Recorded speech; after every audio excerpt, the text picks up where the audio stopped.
नमस्कार दोस्तों, स्वागत है आपका हमारे चैनल पर, जहां डर और रोमांच से भरी नई हॉरर कहानी आपका इंतजार कर रही है। तो चलिए, इस डरावनी सफर पर निकलते हैं और कहानी के हर मोड़ का आनंद लेते हैं। अंत तक जुड़े रहिए, क्योंकि यहाँ हर पल सस्पेंस और रहस्य से भरा है। चलिए शुरू करते हैं। राजस्थान की सुनसान हवेली का डरावना इतिहास। राजस्थान के रेगिस्तान के बीचों बीच स्थित एक छोटी सी बस्ती में एक हवेली खड़ी थी। यह हवेली सैकड़ों साल पुरानी थी और अब वीरान और सुनसान पड़ी थी। दूर से देखने पर हवेली का विशाल ढांचा किसी ऐतिहासिक महल की तरह लगता, लेकिन पास जाने पर यह डरावनी और भयावह महसूस होती थी। लोग इसे काली हवेली के नाम से जानते थे और इसके साथ जुड़े खौफनाक इतिहास ने इसे एक रहस्य और डर का प्रतीक बना दिया था। कहानी शुरू होती है 200 साल पहले, जब यह हवेली एक अमीर व्यापारी ठाकुर विक्रम सिंह की संपत्ति थी।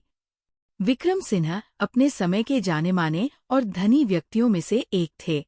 उन्होंने यह हवेली अपनी बेटी रुक्मिणी के लिए बनवाई थी, जो अपने समय की बेहद सुंदर और प्रतिभाशाली युवती थी।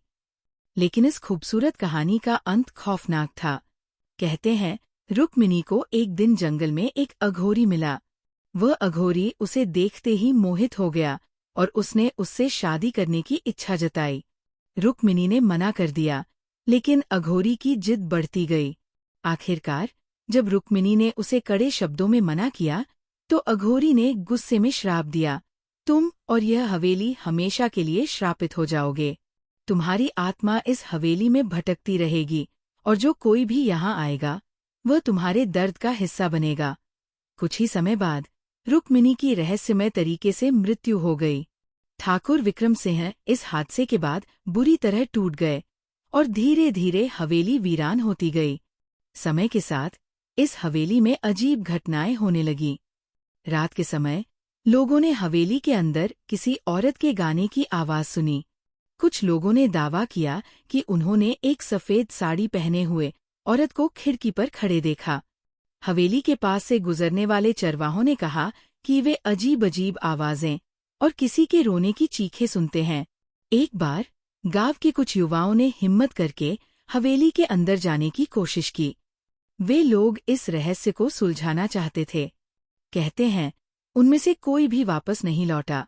उनकी चीखें हवेली के अंदर गूंजती रहीं, लेकिन उनकी कोई खबर नहीं मिली। कहानी यहीं खत्म नहीं हुई। हाल ही में एक पत्रकार, रोहित शर्मा, ने इस हवेली की सच्चाई का पता लगाने की ठानी। उन्होंने अपने कैमरे और टॉर्च के साथ हवेली में कदम रखा। हवेली के अंदर का माहौल बेहद डरावना था। दीवारों पर पुराने समय की पेंटिंग्स लगी थी, जिन पर खून के धब्बे दिखाई दे रहे थे। छत से जाले लटके हुए थे और हर कोने से एक ठंडी हवा का झोंका आता था। रोहित जैसे ही मुख्य हॉल में पहुंचे, उन्होंने एक अजीब सी गंध महसूस की। अचानक दरवाजे अपने आप बंद हो गए। उन्होंने देखा कि हवेली के एक कोने से सफेद धुंध निकल रही थी। इस धुंध के बीच एक महिला की परछाई दिखाई दी। ये वही रुक्मिणी थी। वह रोहित की ओर बढ़ी और उसकी आंखों में सीधे देखने लगी। उसकी आंखें काली और खाली थी, जैसे उसमें कोई इंसानी भाव नहीं बचा था। रोहित ने कैमरा चालू रखा, लेकिन उसकी टॉर्च अचानक बंद हो गई। उसने अपने चारों ओर अजीब आवाजें सुनी, किसी के रोने की, किसी के हंसने की। अचानक एक तेज चीख उसके कानों में गूंजी और वह बेहोश हो गया। जब रोहित को होश आया, वो हवेली के बाहर था। उसका कैमरा अब भी चल रहा था, लेकिन जब उसने रिकॉर्डिंग चेक की, तो उसमें वो सब कुछ कैद था जो उसने देखा था। पर एक अजीब बात हुई।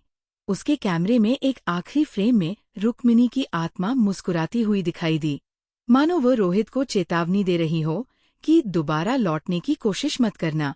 रोहित ने उस वीडियो को कभी किसी को नहीं दिखाया। वह जानता था कि ये वीडियो किसी के लिए भी खतरनाक साबित हो सकता है।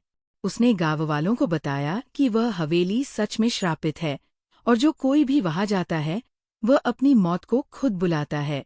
आज भी काली हवेली राजस्थान के सबसे डरावने स्थानों में से एक मानी जाती है। कोई भी वहां जाने की हिम्मत नहीं करता। कहते हैं रुक्मिणी की आत्मा अब भी अपने दर्द और श्राप के साथ वहां भटक रही है। क्या आप कभी इस हवेली को देखने की हिम्मत करेंगे?